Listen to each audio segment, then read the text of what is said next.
दर्शकों, Punjab plus channel पे आपका स्वागत है। आज हम आपको मिलाने जा रहे हैं डॉक्टर भावना सचदेवा, एक ऐसा नाम जिन्होंने पिछले लंबे समय से गैनी में अपनी सेवाएं दी हैं लुधियाना में।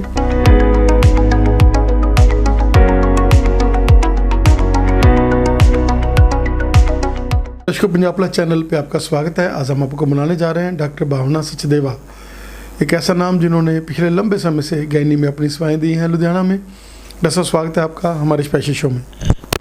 Thank you so much. ऐसा क्या कहना चाहेंगे कि गैनी जो कि एक ऐसी डिपार्टमेंट है, पहले वाला समा और अब वाला समा काफ़ी फ़र्क पड़ा हुआ है। पहले जब लोग काम करते करते बच्चों को जन्म दे देते थे, और आज का समा जबकि बहुत बड़ा ये एक चैलेंज है बच्चे को जन्म देना, क्या कहना चाहेंगे? बहुत सही कह रहे हैं आप रिची सर। वक्त बहुत बदल गया है। पहले हमारे पास जो सुविधाएं थी वो इतनी अच्छी नहीं होती थी, लेकिन पहले हम जब देखते थे तो जैसे डिलीवरी के टाइम कॉम्प्लिकेशंस बहुत होती थी, एंड बहुत सारे बच्चे और बहुत सारी मदर्स की डेथ भी हो जाती होती थी। लेकिन आज के टाइम पे हमारे पास सुविधाएं बहुत अच्छी हैं और कॉम्प्लिकेशंस ऑलमोस्ट निल हो गई हैं। हालांकि लोग कहेंगे कि कॉम्प्लिकेशंस ज़्यादा हो गई हैं, but I will say that no, we have so much available, such good hospitals, such good facilities, such good academics, everything is so good that it is the best time going on for the mother and the baby. Sir, जैसे आपका experience है, वो समय भी था जब machinery इतनी नहीं थी, जब इतने जो है क्लियर्ड जो है अल्ट्रासाउंड्स नहीं थे, और एक ये समा कि जब आपके पास बिल्कुल असिस्टेड हर चीज़ है। क्या कहना चाहेंगे कि वो एक्सपीरियंस और अब का जो है, क्योंकि इतना लंबा एक्सपीरियंस हो चुका है, तो वो चीज़ें तो है ही, वो तो पहले से ही ज्ञात हो जाता है कि ये हो सकता है, और वही आप स्कैन उसके कराते हैं फिर अगर आपको प्रॉब्लम। ट्रू है सर, आजकल अल्ट्रासाउंड जो है बहुत ज़्यादा हाई लेवल्स पे पहुंच चुका है, मशीन्स बहुत अच्छी आ गई हैं। एंड इनफैक्ट एक चीज़ मैं बताना चाहूँगी कि जो पहले का वक्त था, पहले हम पेशेंट्स को देखते थे, इसको हम इन्वर्टेड ट्रायंगल कहते हैं। पहले जो हम पेशेंट्स को देखते थे, हम शुरू में कम देखते थे और बाद में ज़्यादा देखते थे, जो पुराने टाइम का ज़माना था। जो आजकल का ज़माना है उसमें हम पेशेंट को, हम कहते हैं कि नींव अच्छी रखी जाए। पहले 3 महीने में आपने पेशेंट को ज़्यादा अच्छे से देखा, तो पहले अब ज़्यादा अच्छे से देखा तो बाद में आप थोड़ा भी देखेंगे तो चल जाएगा। प्रेगनेंसी बहुत हेल्दी रहेगी। आजकल जो भी कुछ है हम शुरू के टाइम में ही बता सकते हैं कि आगे आने वाली प्रेगनेंसी कैसी रहने वाली है। तो ये सब हमारे को जो एक कुछ नए कॉन्सेप्ट्स आए हैं अल्ट्रासाउंड में, जिसको हम फीटो मैटरनल मेडिसिन कहते हैं, तो उसमें हम अल्ट्रासाउंड के कुछ पैरामीटर्स ऐसे होते हैं, हम पहले से ही प्रिडिक्ट कर सकते हैं कि कौन सा पेशेंट है जो कि जिसका बीपी आगे जाके बढ़ने वाला है, या कौन सी प्रेगनेंसी है जो कि आगे जाके कॉम्प्लिकेटेड होने वाली है, या कौन सा बच्चा है जो आगे जाके जिसकी ग्रोथ कम होने वाली है। और उसके लिए हम प्रिजर्वेटिव मेजर्स जो हैं वो पहले ही ले सकते हैं स्टार्टिंग ऑफ द प्रेगनेंसी से। जैसे पहले तो हम पिछली प्रेगनेंसी की हिस्ट्री देख के और फिर हम आगे का डिसाइड करते थे कि क्या करना है। जैसे पहले कॉम्प्लिकेशंस हुई हैं तो इस प्रेगनेंसी में हमने ऐसे करना है, लेकिन आज के टाइम में हम प्रेजेंट प्रेगनेंसी में ही सब कुछ देख सकते हैं शुरुआत में, और ताकि प्रेगनेंसी आगे जाके कॉम्प्लिकेट ना हो, और अगर हो तो उतनी ना हो जितनी की बिना ट्रीटमेंट के होती है। जैसे क्या कहना चाहेंगे कि इस वजह से जो पहले हम देखते थे कि बच्चे जो हैं न्यूनेटल में 7 माह 8 माह जहाँ बचते नहीं थे, बचते थे तो उनको कोई ना कोई डिफेक्ट रह जाता था। लेकिन आजकल ये चीज़ें जो कम हो गई हैं, क्योंकि जैसे आपने कहा कि हमने नी ही पहले बढ़िया रखते हैं। जब नी बढ़िया रखी होगी, पहले से ही फीटल जो है अल्ट्रासाउंड्स हैं और हर चीज़ अवेलेबल है। क्या कहना चाहेंगे कि काफ़ी हद तक इन चीज़ों पर निजात पा चुके हैं, क्योंकि आजकल एक बेबी होना होता है, अगर वो भी कोई प्रॉब्लम आ जाए तो फिर वो बहुत ही ज़्यादा मुश्किल होता है। और इसीलिए आप डॉक्टर कॉन्शियस हैं। एक बार जब बंदा कंसीव कर जाता है तो उसको 9 महीने तक बचाना आप अपनी जिम्मेदारी समझते हैं और उसको साथ साथ अटैच करते रहते हैं। सर, इसमें मैं 3 बातें बोलना चाहूँगी। There are 3 things. Point number 1, एक अल्ट्रासाउंड्स बहुत अच्छे हो गए हैं, और it's not a matter of the machinery, it's the matter of कि रिसर्च वगैरह के थ्रू अब हमारे को बहुत सारी चीज़ें पता चल गई हैं, बहुत सारे पैरामीटर्स पता चल चुके हैं जो हम मेजर कर सकते हैं, और हमें आगे का पता चल जाता है कि आगे प्रेगनेंसी में क्या होने वाला है। सो ultrasound has become very good. In fact, feto-maternal medicine has become very good. Feto-maternal means बच्चा और माँ, जच्चा बच्चा की मेडिसिन, ठीक है. सो दिस इज़ नॉट जच्चा बच्चा की medicine, it is basically science कि जच्चा बच्चा के साथ क्या होने वाला है. Point number 1, the ultrasounds have become very good. Point number 2, जो हमारा फ़िलहाल जस्ट अभी साल पहले ही हमारे MTP लॉज में चेंज आया है. पुराने टाइम में क्या था कि 12 हफ्ते के बाद हम MTP यानी कि मेडिकल टर्मिनेशन ऑफ प्रेगनेंसी नहीं कर सकते थे.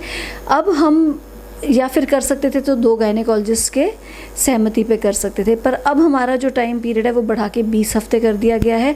और पुराने टाइम में क्या होता था कि हमारे जो स्कैन्स होते थे वो अभी भी जो एनॉमली स्कैन्स होते हैं, यानी कि बच्चे के अंदर कोई अंदरूनी डिफेक्ट तो नहीं है, कोई जमांदरू डिफेक्ट तो नहीं है, वो हमें पता चलता था 19 to 20 वीक्स में. और हमारा इंडियन लॉ के अकॉर्डिंगली 20 वीक्स के बाद हम अबॉर्शन नहीं कर सकते थे. बट आज के टाइम में 20 to 24 के बीच में भी अबॉर्शन किया जा सकता है after you fulfil certain parameters according to the law of the land.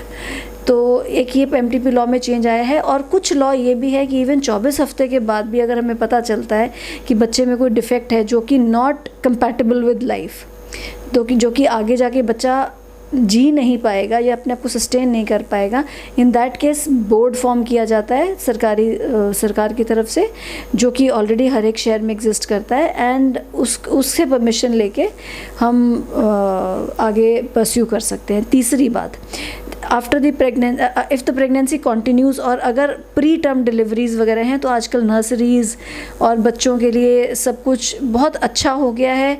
And even हम प्री टर्म बच्चों को भी बहुत अच्छे से सस्टेन करवाते हैं, बचा सकते हैं. ICUs NICUs बहुत अच्छे अवेलेबल हैं. And that's about high risk pregnancy and preterm delivery कि आजकल सब कुछ बहुत अच्छा अवेलेबल हो गया है. और लेकिन अब मेन बात यह है कि हम इन सबको होने ही क्यों दें, तो हम उसको पहले से ही मैनेजमेंट शुरू करें ताकि जच्चा बच्चा जो है वो हेल्दी रहें और हमारी डिलीवरी प्रीटर्म ना हो, हमारी डिलीवरी हेल्दी हो, जच्चा और बच्चा दोनों ठीक ठाक घर पे जाए. जैसे कौन कौन सी सर्विसेज अवेलेबल हैं आपके इस क्लिनिक में? रिची सर, हम अल्ट्रासाउंड भी स्टार्ट करने वाले हैं. हमारे पास लैब सर्विसेज हैं, हम क्लिनिक रन करते हैं. Basically what I deal with is high risk pregnancy. And मुझे ऐसा लगता है कि शुरुआत से ही जो मदर की देख रेख होनी चाहिए, केयर होनी चाहिए, ऐसी होनी चाहिए कि प्रेगनेंसी हेल्दी जाए. हमें डाइट का ध्यान रखना चाहिए, हमें टाइम टू टाइम मेडिसिन का ध्यान रखना चाहिए, हमें टाइम टू टाइम अल्ट्रासाउंड्स का ध्यान रखना चाहिए. जच्चा को खुश रखना चाहिए ताकि बच्चा जो हो वो हेल्दी हो. और अगर कोई कॉम्प्लिकेशन आ रही है तो उसके अकॉर्डिंगली हमें ट्रीट करना चाहिए. तो उस मामले में जैसे पुराने ज़माने में था कि हम लोग हर चीज़ के लिए जच्चा को रेफ़र करना पड़ता था कि आप इसको दिखाएं उसको दिखाएं. बट आजकल हम इन हाई रिस्क प्रेगनेंसी हम कोशिश करते हैं कि हम कंसल्टेशंस भी लें. But as gynecologists we are good enough to deal with thyroid in pregnancy, sugar in pregnancy, hypertension in pregnancy. हमें बहुत कुछ देखने को मिलता है और हमें डे टू डे में उसको हैंडल भी करना पड़ता है. ऐसा क्या कहना चाहेंगे कि आजकल PCOD का रुझान बहुत ज़्यादा बढ़ चुका है, एंडोमेट्रियोसिस बहुत ज़्यादा हो रही है, और ये जो हैं चीज़ें वो एक हर्डल बनती हैं प्रेगनेंसी में, और इनके लिए आप लोग एक स्पेशलिस्ट की तरह काम करते हैं. रिची सर, इतना बढ़ चुका है कि जर्नलिस्ट को भी पता चल चुका है कि PCOD क्या होता है और एंडोमेट्रियोसिस क्या होता है. I am very happy to know that. तो basically PCOD is a lifestyle disease. PCOD it's a disease. So it is polycystic ovaries. So it is a metabolic syndrome. So इसको PCOD को हम PCOS भी कहते हैं. कुछ लोगों को लगता है PCOD और PCOS जो है डिफरेंट होते हैं, but they are one and the same thing. So इसमें हमारा क्या होता है कि हमारी बेसिकली जो एक फ़ीमेल की ओवरीज होती हैं, जो एक मैन में स्पर्म्स बनते हैं वो एडल्ट होने के बाद बनते हैं. बट एक फ़ीमेल की जो ओवरीज होती है उसमें जो एग्स होते हैं वो माँ के कोख में ही बन जाते हैं. लेकिन जब वो एडल्टहुड में जाती है तब वो डेवलप होना शुरू करते हैं. और जब वो डेवलप होते हैं तो वो हार्मोन्स बनाना शुरू करते हैं. तो कुछ लोगों की ओवरीज में अंडे ज़्यादा होते हैं, तो they are not polycysts, they are polycystic, they are like cysts.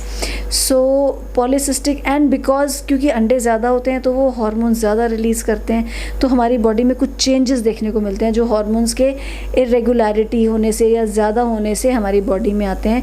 कोई भी हार्मोन रहेगा, चाहे वो थायराइड रहेगा, चाहे वो LH रहेगा, चाहे वो FSH रहेगा, कुछ भी हार्मोन्स रहेंगे वो हमारी बॉडी में ऐसे चेंजेस, हमारी बॉडी के हर एक अंग को इफ़ेक्ट करते हैं, हमारे वेट को, हमारे मेटाबॉलिज्म को, हर चीज़ को, हमारे शुगर लेवल्स को, हमारे बीपी को। तो उसी तरह से जब हमारे ओवरीज में से अंडे ज़्यादा होने के कारण हार्मोन ज़्यादा निकलते हैं, वो हमारी बॉडी को कुछ तरह से इफ़ेक्ट करते हैं। उसको कलेक्टिवली मिला के पॉलीसिस्टिक ओवरी सिंड्रोम कहा जाता है, which is caused by polycystic ovaries, जिसमें हमारे को बहुत कुछ देखने को मिलता है, जिसमें से कि सबसे पहली चीज़ है वेट गेन और मोटापा। एंड इन सारी चीज़ों के कारण it is also one of the main reasons of infertility, और may be not infertility, subfertility. Subfertility means you are a little lesser than the normal population, आपका जो fertility level है वो less है। अब main बात यह है कि पीसीओडी में वेट लूज़ करना भी बहुत ज़्यादा मुश्किल होता है, तो अब इन ऐसे लोगों को बहुत गाइडेंस चाहिए होती है, वो हम यहाँ पे अपनी क्लिनिक में भी प्रोवाइड करते। एंड हमारा पूरा कोशिश होता है कि हम सब कुछ अच्छे से पेशेंट्स को समझा के उनको गाइड करें कि उनको आगे ऐसा क्या करना है जिससे कि उनको पीसीओएस से निजात मिले।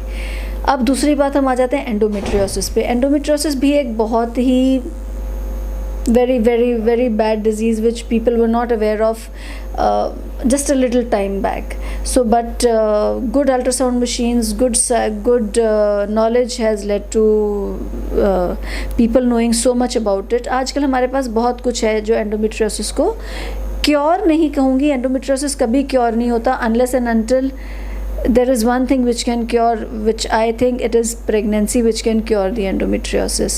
So अब endometriosis क्या होता है, हमारा जो यूट्रस के अंदर का लाइनिंग होता है वो हमारी बॉडी के अंदर डेवलप हो जाता है, और उसके बाद वो डेवलप होना शुरू हो जाता है, बड़ा होना शुरू हो जाता है, हर महीने बॉडी के अंदर ही अंदर ब्लीड होना शुरू हो जाता है, और उसके कारण वहाँ पे सिस्ट्स बन जाते हैं, वो गंदगी इकट्ठी हो जाती है जो कि एक चॉकलेट टाइप लगती है, and that looks like chocolate cyst जो उसको कहा जाता है एंडोमेट्रियोसिस। बट इसका ट्रीटमेंट भी किया जा सकता है, जो कि हम अपने क्लिनिक में पेशेंट्स को गाइड करते हैं, and we treat them for their problems, of which endometriosis is one of them.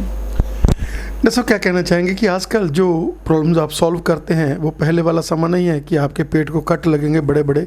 आजकल सब कुछ जो है वो लेप्रोस्कोपिकली है, और जिसमें ज़्यादा कट नहीं है, आपको ज़्यादा अपने पेट के ऊपर वो ज़्यादा निशान नहीं रहते, ज़्यादा देर आपको रेस्ट नहीं करना पड़ता, हॉस्पिटल की स्टे कम हो गई है।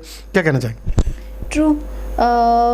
कुछ जगह पे ओपन सर्जरीज बेटर रहती हैं, कुछ जगह पे लैप्रोस्कोपिक सर्जरीज बेटर रहती हैं, तो अकॉर्डिंगली उनको उसी हिसाब से किया जाता है, क्योंकि लैप्रोस्कोपिक सर्जरीज में लर्निंग कर्व बहुत ज़्यादा रहता है। So everybody is not very well this thing with laparoscopic surgeries, but certainly laparoscopic surgeries में एक फिनेस होना बहुत ज़रूरी है। लैप्रोस्कोपिक सर्जरीज में आपका blood loss, if your hand is good, it is less, the hospital stay is very less, and the morbidity overall is very less. So you are an institution, you have long data हमें समझ देने के लिए, और इस channel के माध्यम से आप जैसे डॉक्टर का हमने समय लिया और आपने हमारे दर्शकों के साथ अपने यूज़फुल टिप्स जो है शेयर किए।